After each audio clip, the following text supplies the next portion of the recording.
తింటుంటే రూ. 5కే అన్నం పెట్టే అన్నా క్యాంటీన్లను మూసేసి 500 కోట్ల ప్రజల సొమ్ముతో కొత్త ప్యాలెస్లు కట్టుకోవడం ఏంట్రా? మళ్ళీ గెలిచి ప్యాలెస్లోకి రాణిగారితో పాటు అడుగుపెడతానని, పిచ్చి జనం మళ్ళీ గెలిపిస్తారని ఆ పిచ్చి కాన్ఫిడెన్స్ ఏంట్రా బాబు? ఇంకా ఈ పిచ్చోడిని పిచ్చిగా నమ్మి, ప్రేమించి, అనుసరించే పిచ్చోళ్ళు చాలామందే ఉన్నారు. వాళ్ళ లెక్కల్లో 40% ఓట్లేసిన వాళ్ళు ఉన్నారు. ఎప్పటికైనా మారండ్రా. ఈ 5 ఏళ్ళు పిచ్చి మందుతో తాగుబోతుల్ని అందరినీ పిచ్చోళ్ళని చేశాడు. ఈ పిచ్చి ప్రజల సొమ్మంటే ఈ పిచ్చోడికి లెక్కలేదని ఇప్పటికైనా తెలుసుకోండిరా. తండ్రి అధికారంలో ఉన్నప్పుడు ఆ తండ్రిని, అధికారుల్ని, ఆ తండ్రిని గెలిపించిన ప్రజల్ని పిచ్చోళ్ళని చేసి వేల కోట్లు దోచేసి ఆల్రెడీ చాలా చోట్ల ప్యాలెస్లు కట్టాడు. అయినా ఆ పిచ్చి పోలేదు.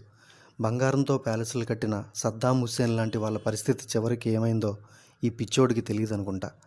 5 ఏళ్ళు కళ్ళు మూసుకుంటే పిచ్చి జనం మళ్ళీ గెలిపిస్తారని ఇంకా నమ్ముతున్నాడు.